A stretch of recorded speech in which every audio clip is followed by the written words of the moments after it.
student, resident, and other trainee engagement and trying to help prepare them for success. So we are so excited to have him. Next, we also have Dr. Samora. She is a pediatric hand surgeon. She is currently at Akron Children's Hospital. And not only is she an incredible surgeon, but she also has a PhD. And she also got Masters of Public Health and Public Administration. So she is very well versed not only in all the academic side of orthopedics, but also within her work through multiple organizations. She was a founding member of Pride Ortho. She also helped found Speak Up Ortho. She previously served on the board of directors of the Ruth Jackson Orthopedic Society and was a past president. And she's had multiple other roles.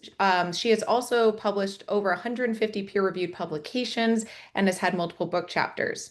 And finally, Dr. Cannada, very similar to Dr. Samora, is also a powerhouse in not only the clinical world, but also the academic world. She is an orthopedic trauma surgeon, currently based in Jacksonville, Florida. She also helped found Speak Up Ortho. She was also a prior past RJOS president, and she has also served on the American Academy of Orthopedic Surgeons Board of Directors. Notably, she also helped with developing the current fellowship match process for all disciplines of orthopedic surgery. And she also has well over 150 peer-reviewed publications. So we are so excited to have these incredible guest speakers. The format for tonight is we have some general questions that we're going to go through with each of our panelists. At the end, we'll leave some time for questions and answers. Feel free to place any questions into the chat as well, and we will monitor them as appropriate. So to get started, I first wanted to ask all of you guys about how did you first get involved in research and the academic world where you guys are at, and what is some of the main advice that you would give to young trainees?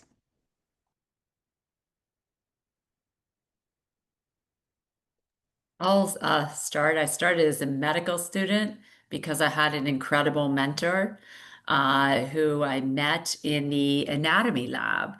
And I told him he was teaching anatomy and musculoskeletal anatomy. I wanted to do orthopedics.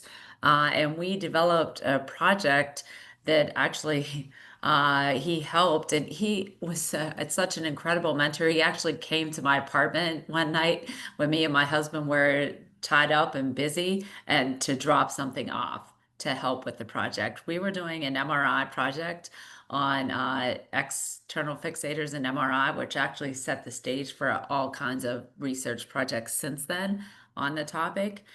He taught me how to do research. He taught me to take notes every day so I knew what I did and would have contact people to call if I had questions on that certain topic we were working on or on the statistics. He funded me to go to the meetings to present, and that's what got me started. And I have followed I've done that for everybody. I go out of my way to help them and find them a good project and teach them research. And my love for research, started with a project like that and has grown to, an incredible research career thanks to him. Thank you so much, Dr. Samora. So I started off doing bench research, have sacrificed many a rat and a mouse, much to my chagrin. So I was doing Western blots, I was doing microsurgery in rats. So getting to residency, I hadn't done any clinical research. I had done really, truly all bench research that was not translational. And so my first foray into like clinical research was in the residency, but not really before then. And I would say that you're kind of at the mercy of where you are, meaning you are going to sort of gravitate toward those people that are doing research at your institution if you're so lucky to be surrounded by someone that's doing research. If you're not surrounded by high-powered researchers, then you might have to be like Janae and reach out to people elsewhere and get some support. It's hard to do research from afar. So sometimes you're going to be doing, systematic reviews, or you might be doing database research. But if you don't have access to actually the patient information, which is hard to do if you're not at an institution, you just really have to get into whatever someone else is looking at, because sometimes as a med student or a resident, you don't really know what the questions are. So you need some guidance. So much like Dr. Cannada stated, you really have to latch onto a mentor to help you get guided and get started on those early research projects. Thank you. And Dr. Aiyer. So first off, Jay, thanks for having me. And to everyone here, really happy and honored and humbled. And again, to be with Dr. Cannada and Dr. Samora, it's even more of a privilege for me to be in this same room as these folks. I would say research was not something I was planning on doing ever because I planned to do pediatric oncology going into medical school. And I was at a school that, had some research, but not like a huge research program, at least one that I was paying attention to. And when I pivoted to, my interest into orthopedics, I was then scrambling. But the way our med school was set up, which was Drexel and Hahnemann at the time, which no longer exists, Drexel's medical school was disconnected from, it was kind of remote from the actual hospital. So you really had to spend a lot of time downtown to sort of facilitate some of those interactions with the people who we were associated with. So go figure, I'm interviewing for residency during my 4th year, having really done minimal to no research. And I had been told by our department chair that, hey, the rest of my app was pretty stacked. And so I didn't really need it. And, of course, that was hindsight being 2020. That was not the greatest of advice. But the point is, they thought that at least at that time, I still had a good shot. And I, of course, went through the process, did reasonably well, but ended up not matching. And I realized that probably the biggest void was research. And I don't think I ever realized sort of the impact from maybe an application perspective, but probably more importantly, I don't think I realized what impact it had at that time as far as curating relationships, which you've already heard sort of, kind of alluded to it, already. So I ended up, as Janae mentioned, I was, lucky enough to do a research fellowship in basic science, actually, in periprosthetic infection at the Rothman Institute, and that was sort of my focus as a molecular biology major. I was like, oh, let's go back to the lab and pipettes and this and that, and it was super interesting. It was super cool. Didn't have the same sort of a publication number like people might expect from clinical research, but the basic science of it all, which I felt was very translational at the time, was super gratifying. And that was for me the sort of stepping stone to sort of really realize I wanted to be in academics. I knew that research was important, and it really wasn't just about the publications themselves, it was about the quality of the work I was doing, really. And then finally, and probably what has really set the stage for a lot of what I do at Baseline, is the mentorship that I, kind of was able to develop through that timeline and beyond. So I think it does. I'll finish by saying that mentorship is really important in this process, and a lot of times it's, you have having mentors like Dr. Cannada mentioned, I think can lead or set the stage for research. And research can also help, especially if you don't have folks right around you. Research can be a conduit to mentorship as well, and you should be able to sort of leave no stone unturned in order to find it. Thank you. So all of you highlighted how important mentorship is. And a lot of the students that are on this call were similar to where I was, where either an osteopathic student or a student that doesn't have a home program and are struggling to find someone to take them under their wing. What is your advice for how students should reach out to people such as yourselves, or when they're maybe cold emailing or trying to figure out a way to find research opportunities? What are ways to help them stand out and be more likely to match with a good mentor?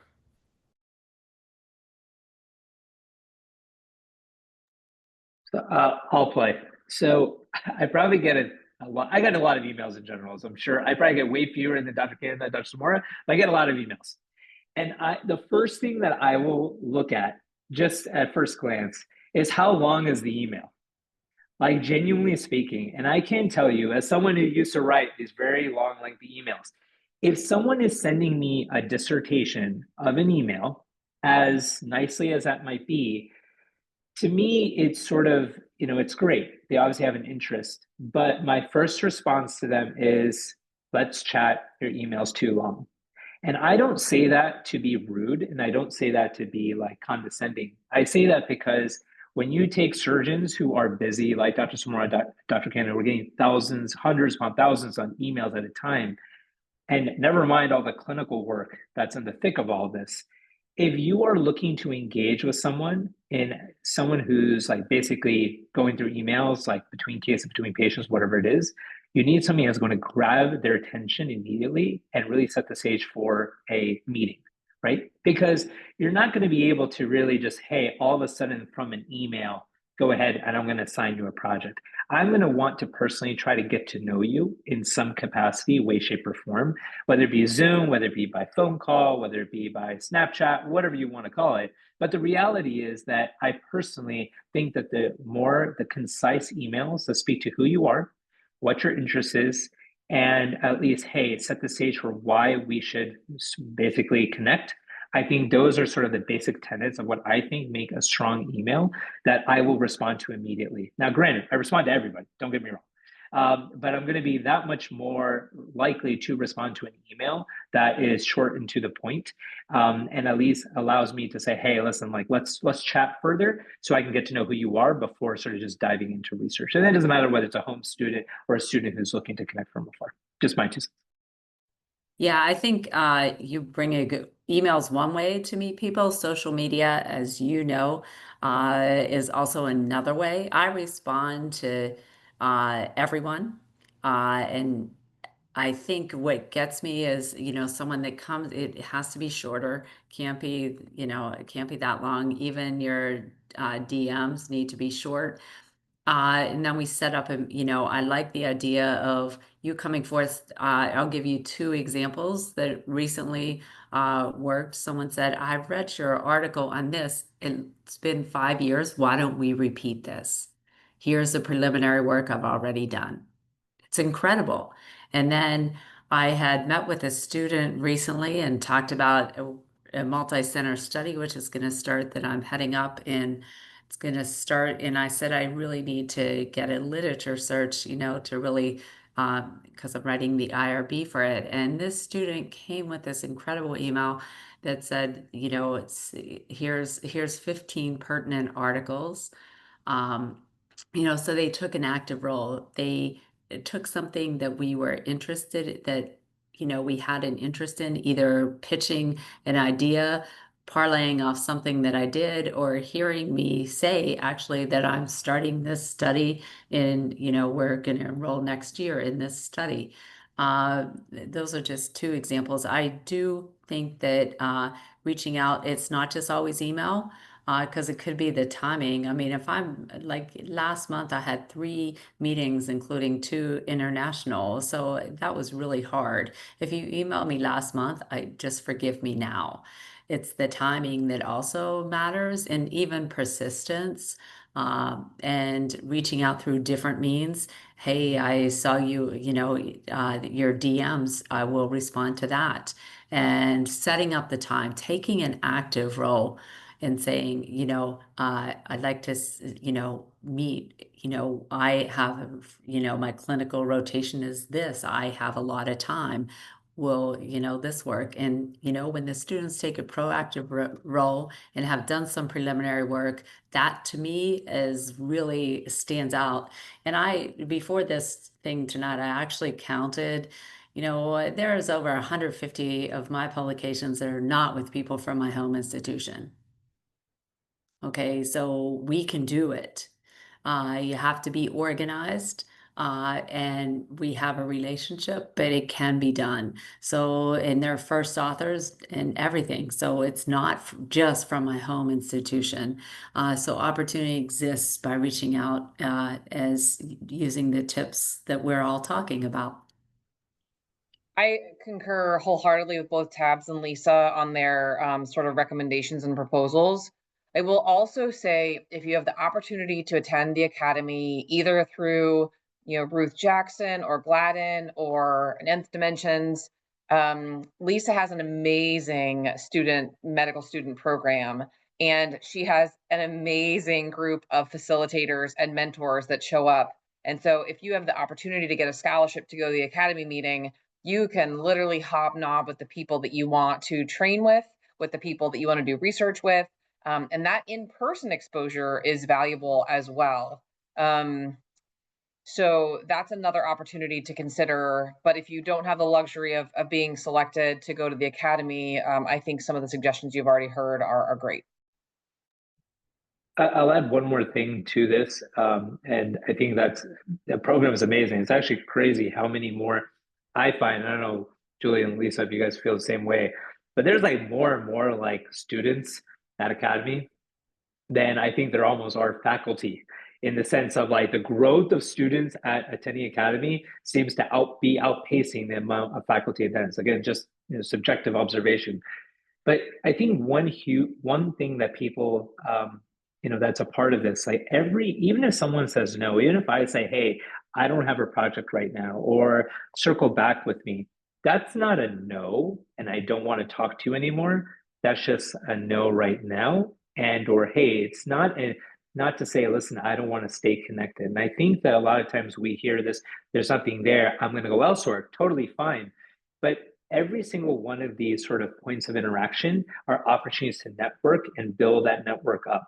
And I think if you just kind of continue to maintain some of these relationships over the years, then you realize that ultimately they become friendships. And I would say that perhaps some of the mentees with whom I am the closest are ones with whom they were students once upon a time, now they're colleagues and friends. And those are longitudinal relationships in the true sort of purest form of a mentorship, as it were.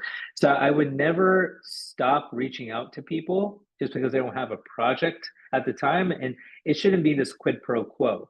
And I think that's a lot of times what ends up happening, very transactional. It should be genuine, right? You're reaching out to check in on how they're doing. I have students regularly, as I'm sure they're former students, residents, whatever. I'm sure that Dr. Samora and Dr. Cannada both do, that I'm just checking in. How are you doing? How are things going? How is this going? How are you dealing with that? And that's part of sort of this networking, arm that we really don't get taught how to do. But if you can start setting the stage for that now, that can be that much more beneficial down the line. Thank you all for sharing that. And for those of you on the call who are not already members of the Gladden Society, Ruth Jackson Orthopedic Society, Pride Ortho, Speak Up Ortho, I cannot emphasize how important it is to get involved in those. I've shared my story with some individuals, but coming from an osteopathic school, I had no real connections within orthopedic research, and it was Dr. Cannada and Dr. Samora who graciously brought me on to a virtual project during the time of COVID through Ruth Jackson Orthopedic Society. I got a scholarship through RJOS to attend the Academy meeting. So everything that they're saying here, please take it to heart, because where I am now would likely not have happened had it not been for them giving me a chance, if it wasn't for RJOS. So just know that it is so important that you take advantage of those opportunities as early as possible. And so I want to pivot a little bit and talk about what are some of the common mistakes or pitfalls that you see students, residents, or individuals that are kind of new to research make. I'll start with this one. So the biggest mistake is people that are not closers. If you start a project, you have to finish the project. That is no ifs, ands, or buts, or just forget your letter of recommendation from that person because sort of they've lost their faith in you. So if you say, Dr. Cannada, I want to work with you on this project, here's my deadline. I'll get the first draft to you by December, or I'll get you the introduction by November, or whatever your own personal deadline is. Meet it and complete the project. That is the number one issue that I see trainees fail. And we don't expect you to know how to do research. That's on us to teach you. But if you don't meet deadlines and you don't finish sort of the next steps, if we've sort of guided you appropriately, then that's a real failure. I agree. You said the key thing, not closing, because we came up with that idea together. You might have, or finessed it, and someone else could be doing it. When you think about that, there is 600 people a year that don't match into ortho. Someone else could have been doing that project that you took away by not meeting that. So that really, really resonates and is really important. You have to close it. But another thing that everyone always makes, and surgeons make this mistake when they say the OR, I'm just going to take 30 minutes for this case, because we all know it's not going to take 30 minutes. It's not going to take, a month or for a well thought out research project. You have to double the time that you think it's going to take, set up a realistic calendar with realistic deadlines, maybe tying it to meeting deadlines and abstracts. So then you have the abstract and then you can work on the paper, but it gives you, goals. And we're all goal oriented and do good with that. So setting up the timeline, understanding that research takes time, and for even retrospective studies, you should allow 6 months to a year. It really is true. Good research takes time and follow through. And also, another big mistake is authorship, setting up authorship expectations. That's so important. Some people want to lead the project, but then don't do the work. If you have 2 or 3 medical students involved at one school in one project, I've seen all kinds of things happen. So set up a timeline and set up authorship expectations before you start, and always be the closer. I love that line. Yeah, I couldn't agree more with what was just said. And I'll add a couple things. I think communication is key. And it goes along the lines of, what's the project? What's, sort of who's involved? What's the structure of this? Deadlines, as was mentioned. Authorship, I think, is a little bit of a tricky area because you sometimes know who might be a person second, you might know who's last as the attending, but then it kind of is hazy in between. And to the point of, everyone should get credit, and I personally like to be very inclusive of, credit being given, especially to students and residents who are involved.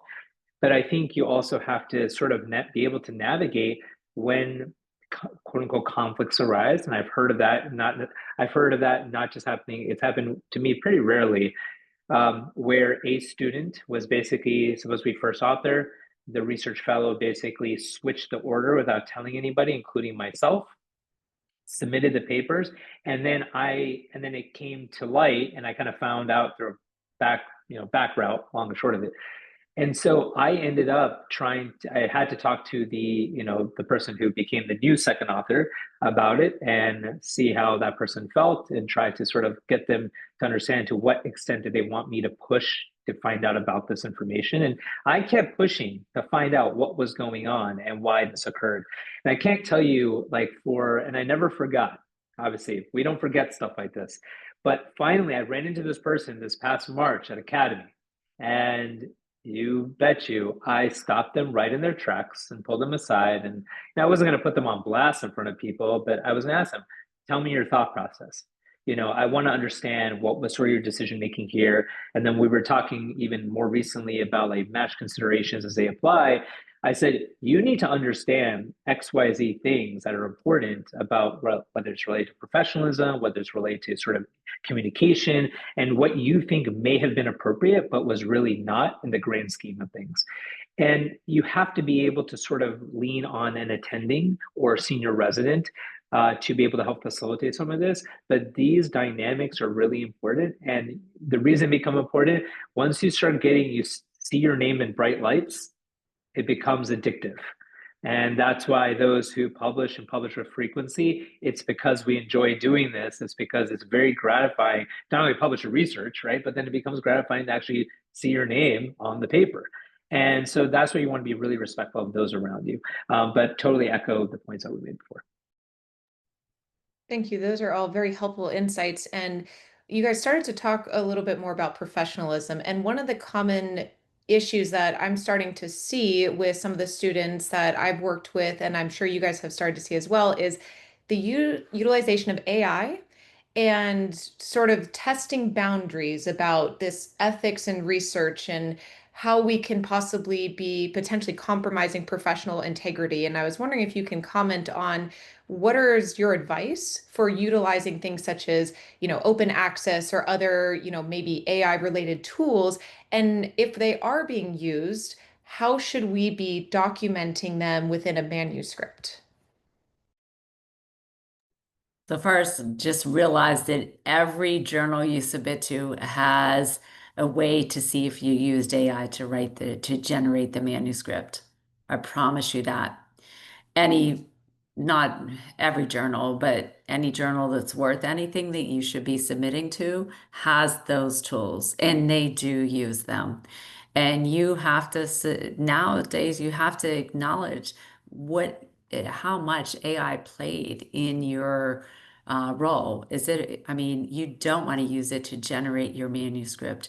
You do want it, if you are going to use AI, the usefulness of it is to check for spelling and repetitiveness, and, changing some words so that you don't have the same words. Now that's an acceptable use of AI, but you have to acknowledge that if you're going to use it. I don't use AI for manuscript writing at all, and never, and haven't, and I won't.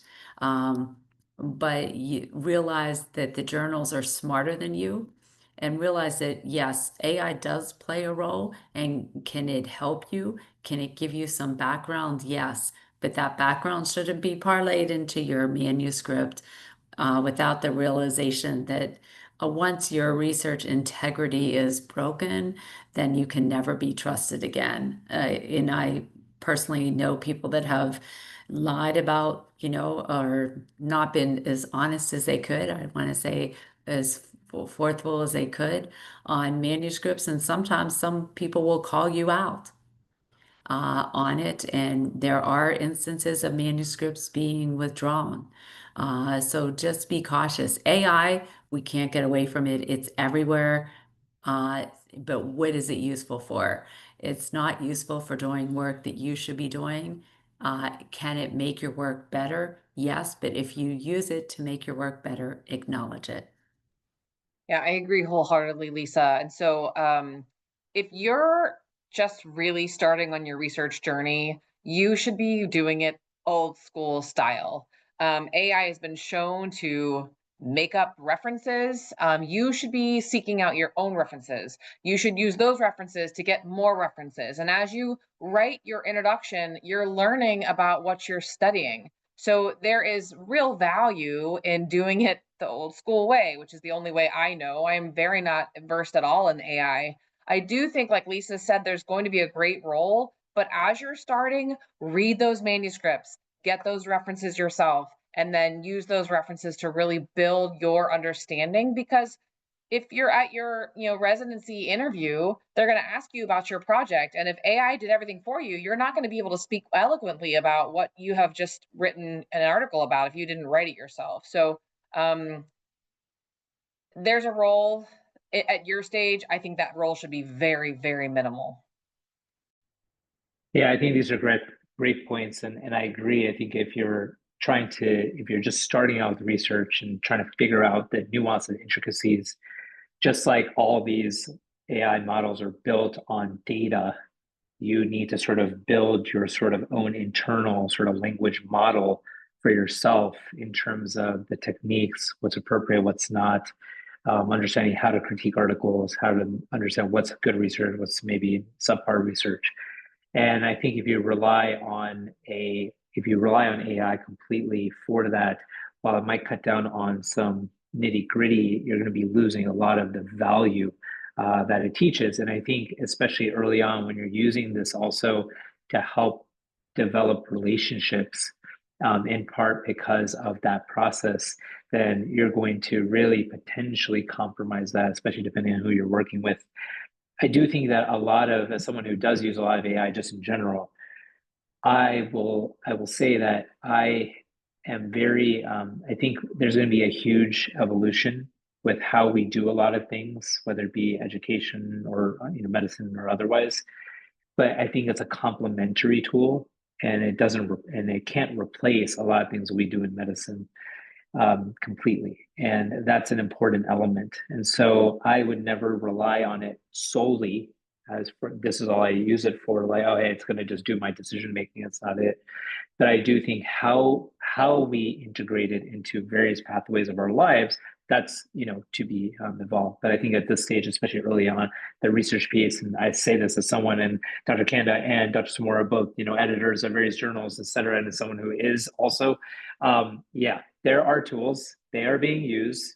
And even now, like Walter Kluver's Elsevier, have gone into the AI game, but not without their own. They're the ones who publish all these major journals that are around, and not without making sure that things are being checked appropriately. Because again, there's a lot of misinformation, hallucination, and other challenges with AI.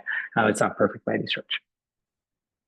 Thank you all for sharing that. It's something where I get a lot of questions from students on that, and your advice is exactly what I tell them, which is the point of doing this research is to get experience, is to learn and not to be taking shortcuts. So thank you for sharing all of that. And I wanted to kind of tie into this idea of if we're struggling sometimes with creating what is a good manuscript, and I wanted to hear your thoughts on what are things that stand out as being a really good publishable project, whether it's an idea or when a manuscript comes your way and you're reviewing it as an editor. What are things that all of us trainees should be aware of that we want to make sure is incorporated, regardless if it's a narrative review, systematic review, or some sort of clinical study? I will say when you're starting out, I'll be curious to see what Tabs and Lisa have to say about this comment. It's a little bit more quantity over quality. And what I mean by that is you're not going to be Watson and Crick publishing something totally amazing for your first research project. You're going to start with low hanging fruit. It might not be earth shattering, but we would like you to kind of just get your feet wet and sort of do as much as you can early on, understanding this is not going to be groundbreaking. As you progress in your career, as you're a junior faculty, mid-career faculty, then we do sort of have a higher bar for, higher impact journals, better quality research. But at your stage, I don't think the research is going to be amazing unless you have the most amazing mentor who's already got sort of a research infrastructure and they already have the ideas and you're just sort of the person moving the ideas forward. But I would say early on, you don't have to set the bar super high. I'd love to know what Lisa and Tabs have to say about that. So there's a variety of journals, and there's also many ways to pay. And there are certain medical schools that will even pay to get their medical students' manuscripts published. So whether you're writing for JAMA surgery versus, online open access journal, the most important thing, you ask for tips for the manuscript is organization so that you start habits and start them good. I always say when you're writing an introduction, it should be in 3 paragraphs, with the last paragraph stating what the objectives of the study are. And then you do your methods. And methods should be very easy to do because you did the work for the study. You want to make it clear. So I always tell someone when you're writing the methods section, you're telling me how to do the project so that I can take this method section and do it myself for another study. That's what the method section is. And the last section, part of the last paragraph of methods is your statistical analysis. And you might not be adept at stats, but you have a statistician, let them help you. And then you write your results. Your results should be organized with along with the question that you want answered, that you stated at the end of your introduction.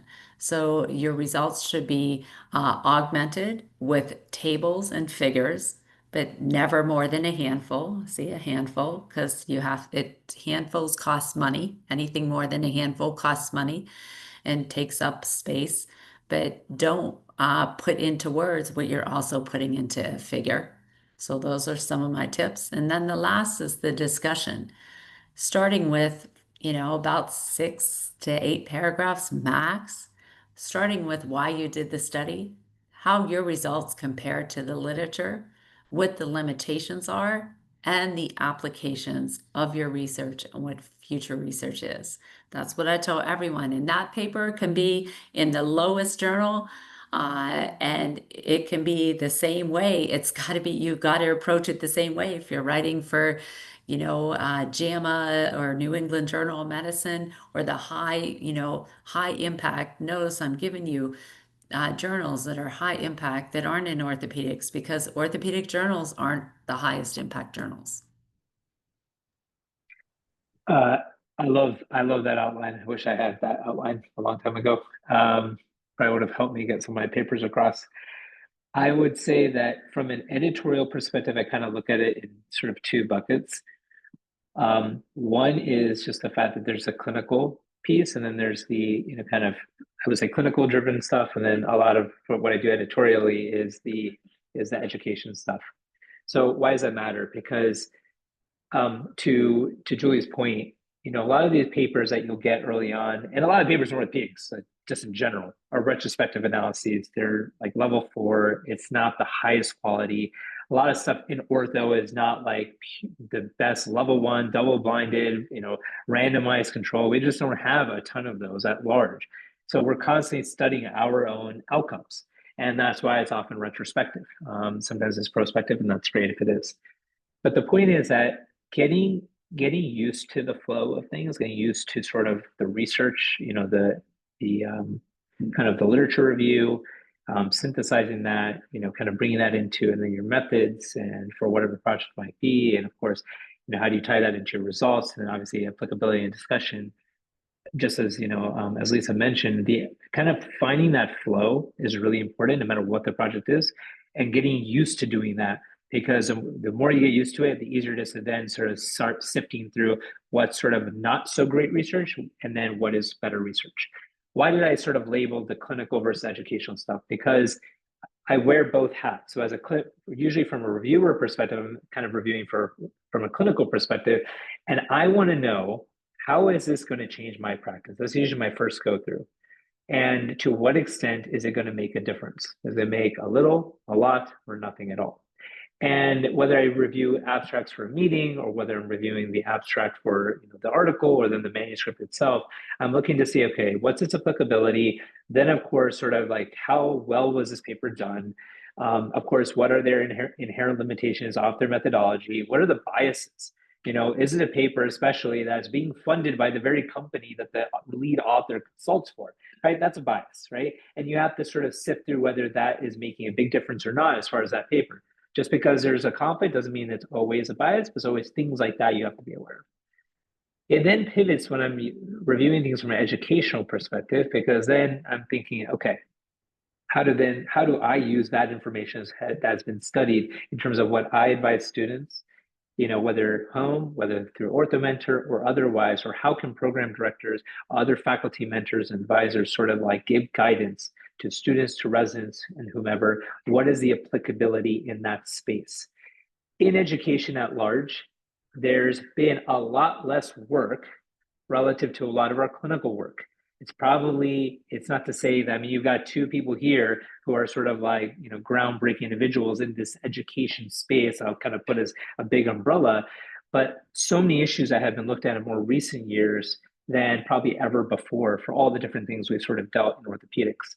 But all that to say, because it's still somewhat, I like to think, still somewhat nebulous, it makes it, I don't want to say easier, but it's also, you can pave your own path in some directions. And so if there are certain caveats to, in the educational space, certain facets of research, certain facets of like diversity in programs, certain facets of the applications process, certain facets of burnout in residency, or various elements of residency and training, that is still something that's very ripe to be studied, because we have all the surgeons that are focusing on their clinical work for the most part. So it's just something to think about when you're kind of going down each pathway or each rabbit hole. But I definitely agree. It just doesn't matter what the topic is, just get your feet wet. And I think that will lend itself to success. The one thing I just want to say about research, there's two, I mean, everything can get published. I literally pulled an article that talked about the sleep habits of badminton players. How does that affect us? It showed you that someone got it published. But the other article, the other thing, besides pointing out that even useless stuff like that can get published, the one thing I want to point out, everyone emphasizes research and they want to have so many projects. The biggest thing, Mel Harrington in October of 2023 published an article in Curious that where they looked at an entire class of residents, 688 residents that came in. in 2020, and then they looked at their publication productivity. So when they were third-year residents, and 150 out of the 688 residents now in that cohort had no publications. None. Zero. Less than 10 had more than 30. The average for the entire 688 there was 3.8 publications. So just realize that a lot of the research experiences that are listed are just abstracts, and that close to a quarter had no publications.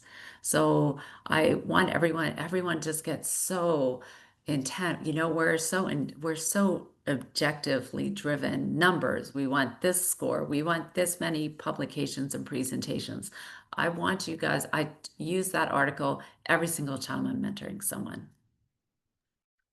Yeah, along those lines, I'll say one other thing, Lisa, is the fact that I think it goes back to the sort of what challenges people have. People often try and Julie's point about closing, I can tell you the number of students who just want to take on every single project. They take on too much. They're trying to be a part of every club. As soon as anatomy is done, they're like released like to like the remainder of like the year of first year, second, whatever it is. They're trying to just take on everything. And it just goes to show you. And I think, and Monica Kogan and her team also published something similar, I think, in their residence as well, in terms of the productivity element from before residency to through residency. And what's interesting is that, again, research isn't everything. It's just one, as it relates to the application, is one part of the application. It's not the only piece. And there's now studies, one that we have coming out from Hopkins, and then even another one that's coming out in JOS, that sort of speak to the fact that there is a disconnect between what students feel is important, i.e. research being super important, versus what program directors feel is actually important. So just know that it's one part of the puzzle and not the end all be all. Thank you all for such helpful insights. Before I continue, I want to just open up the floor, since I know we have a lot of wonderful medical students and residents on the call.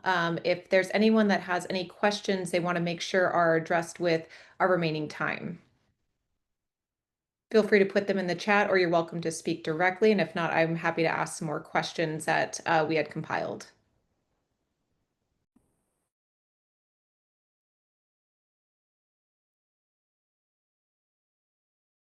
We don't bite. This is your chance to ask. I know. Come on, you're going to make us feel inadequate. All right, well, if anyone has a question. Oh, look, Oh, we did perfect. it. I just saw Yay. it. Yay. All right. So we have a question. As someone who's doing research abroad, is that looked upon favorably or not? And I know that's often an issue with international medical graduates and having a harder time with matching in orthopedics. What are your guys' thoughts? Research is research, and it depends on your involvement with the project, your role with the project, and like I said, someone got published on sleep habits of badminton players. The biggest thing is, what are you learning?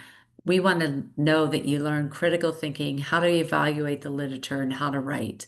And if it's done in France, hey, Farah, you had a great time there. That's great. We don't hold that against you. It's really what you can articulate about the research and the project and your role in it. Is what we're looking for. So another question is about taking gap years. I know that's becoming more and more prevalent, especially for those interested in matching into orthopedics. What are your thoughts on if a student should take a gap year before applying, and what advantages or disadvantages you see in an applicant? Yeah, so I will take this on because my son, who's just an undergrad right now, like is convinced he needs a gap year. I am not convinced he needs a gap year at all. I think it depends on where you are mentally, health-wise, professionally. If you think you can go straight from med school through residency, then you should just go ahead and apply. If you don't match, then you can have many opportunities to do a gap year. But if you need the time before you're ready to jump into residency, which is hard, I think a gap year is appropriate. Now, if you think that you have like literally not a strong enough application, then by all means do your gap year and choose it very wisely. I think Rothman is kind of like your upper echelon of a gap year, but you can spend time in Akron Children's and in Ohio too to do a gap year. We've had 4 research fellows that have taken a gap year, all of whom have matched into ortho. And so we hope our 3 fellows this year will also match into ortho. But I think it's a personal choice. I think you should ask people to look at your whole package before making a decision, because an extra year is an extra year. Like, it's not an insignificant time. Now, if in that extra year you want to travel to, Egypt, awesome. But if in that extra year you think you have to do it in order to do what you want to do with your life, you might not have to. And I would say have mentors look at your application, look at your personal statement, figure out who are going to be your letter writers. And if you have a solid application, you might still not match, but then you could always do a gap year at that point in time. There are many opportunities for you to do a year if you don't match. Yeah, I'll echo the same thing. I mean, I did one in part because I hadn't matched, had zero research, so it was a clear void on my application. Now, there's been a lot of the pendulum has swung amongst like education thought leaders, where you have a lot of camps that say, "Oh yeah, research years are the best thing," and they have others that say, "No, you shouldn't be doing them at all." And I will say, and I'd love to hear Julian and Lisa also chime in on this. Research years are beneficial for those especially who maybe don't have maybe came into design ortho late, don't necessarily have a robust enough network, maybe need to bolster their CV to a degree. I think perhaps one of the most important facets of a research year, personally, I truly believe that should be the network and the relationships you're curating with the people you're working with. And I think that a lot of times that in many of these places, not everywhere, it ends up being more of just like a paper mill where you're disconnected from the actual attending. Not all the time, but there's maybe a limited amount of interaction.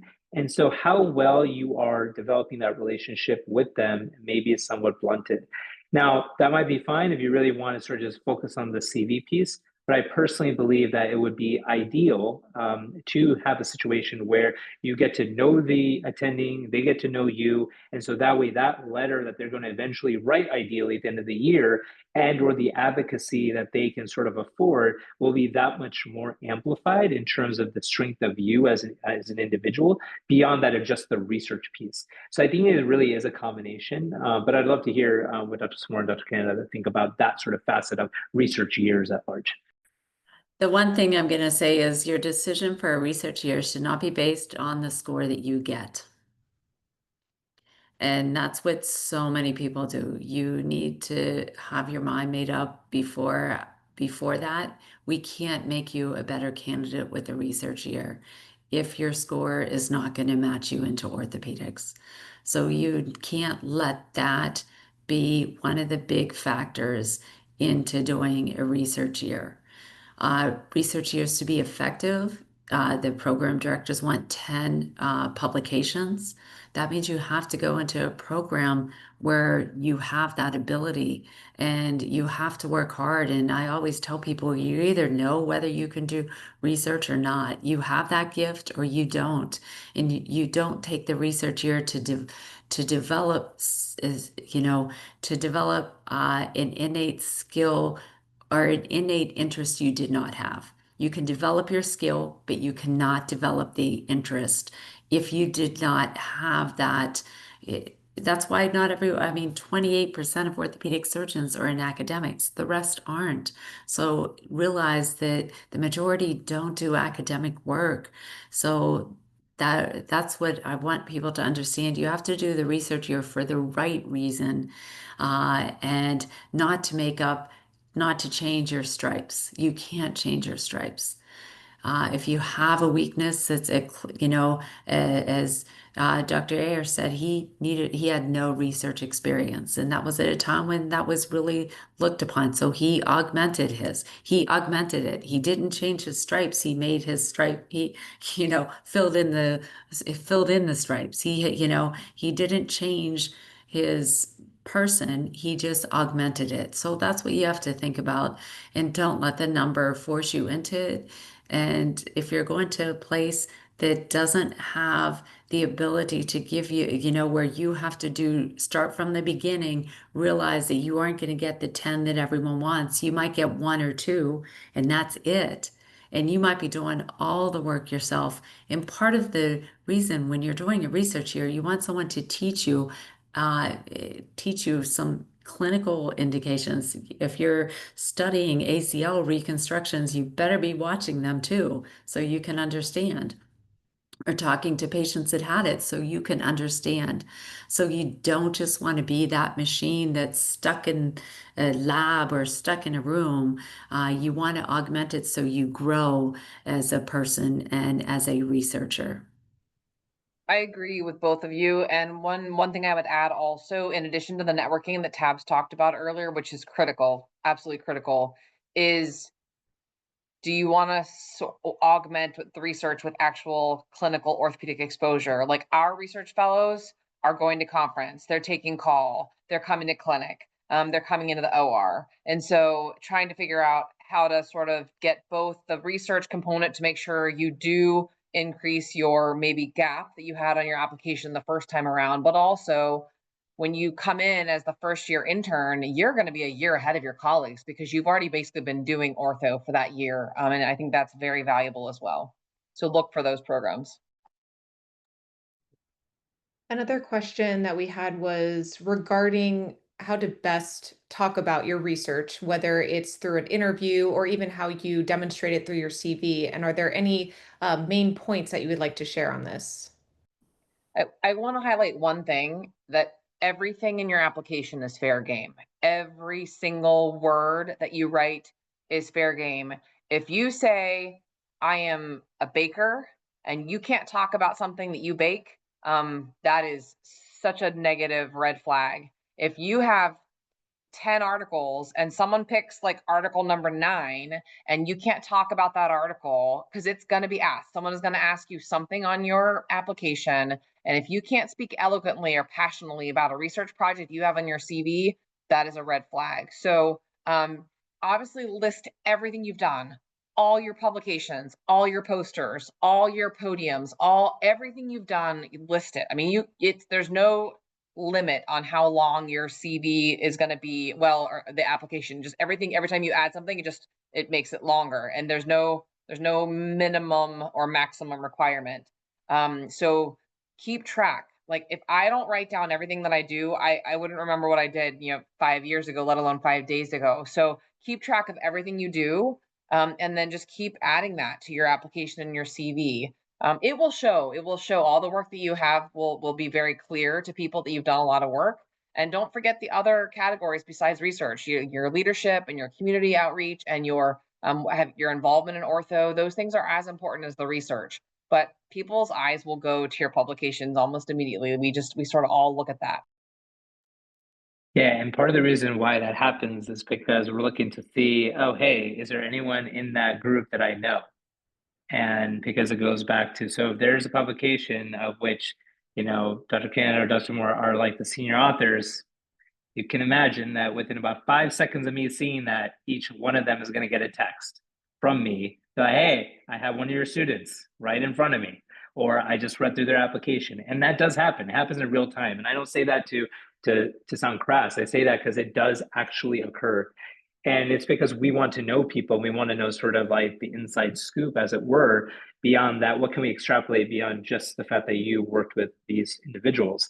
I would also say that, when you get 10 now, ERS has changed, so you can only get 10 experiences, right? So it's not that every single one of those 10 should be research, right? Hey, perhaps like the research year, perhaps the research summer, or the most important research experience ought to be the one that's in there, because the other sort of abstracts, posters, presentation, publications will speak to the research experiences that you have had, but don't just kind of lump them all in there, because you want to speak to those other dimensions of your application, who you are, that Julie was just alluding to.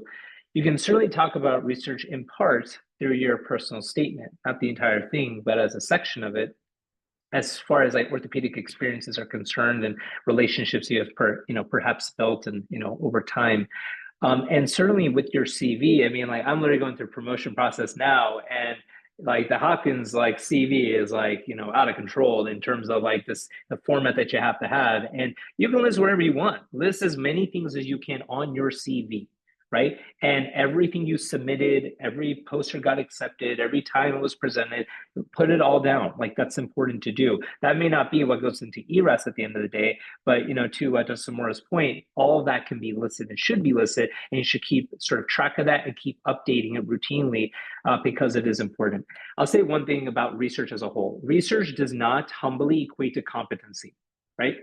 You know, you've already seen sort of like, hey, what's been described as it drops off from when pre-residency to then sort of intra-residency. Part of it is how busy people are. Part of it is, okay, like you're learning how to be an orthopedic surgeon.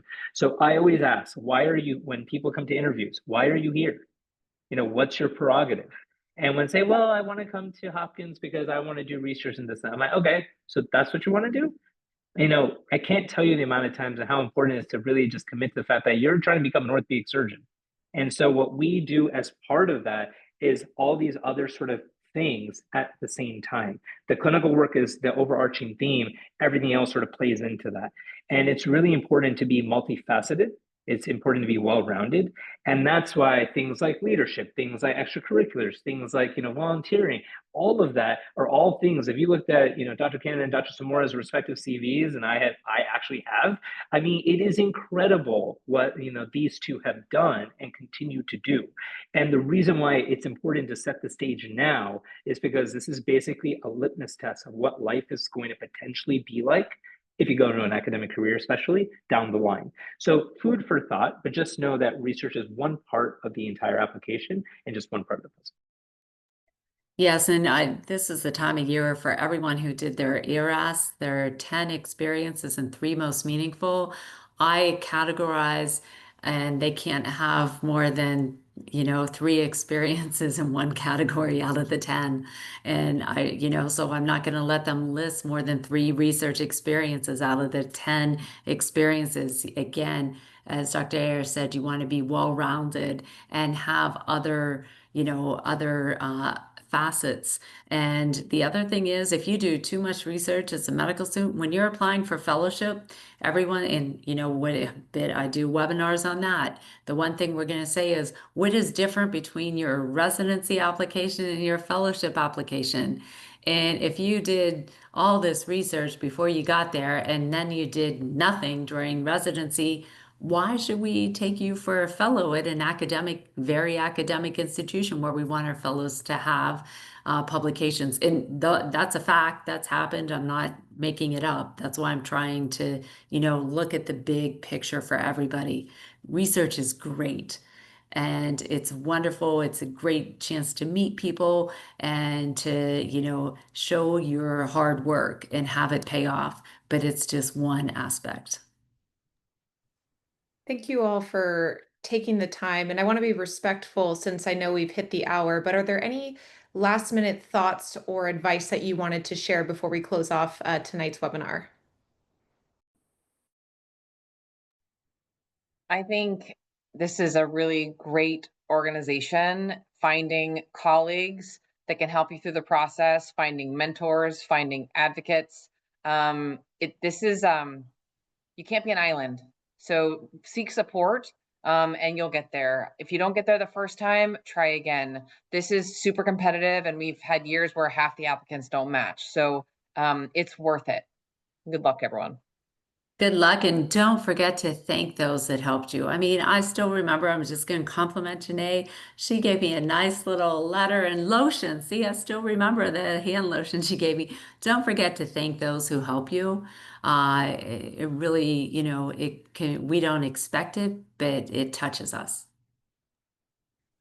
Best of luck to everyone, whether you're going through the process now or whether you're going to go through the process in a few years. None of this is designed to, scare anybody.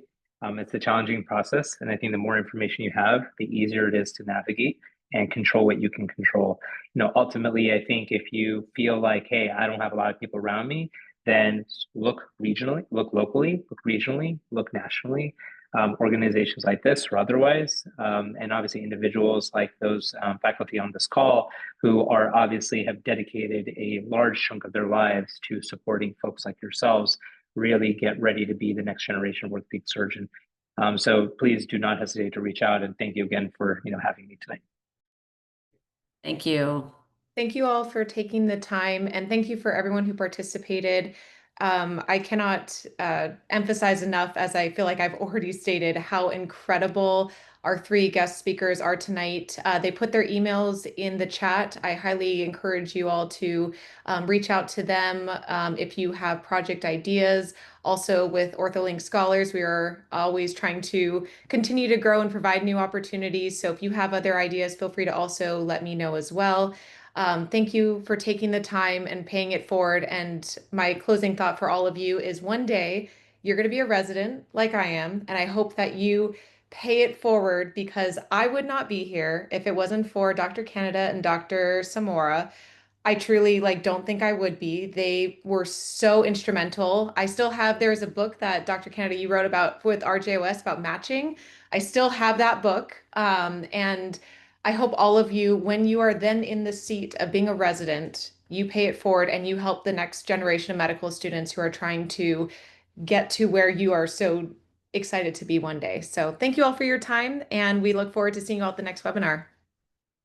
Thank you for organizing. Thank you.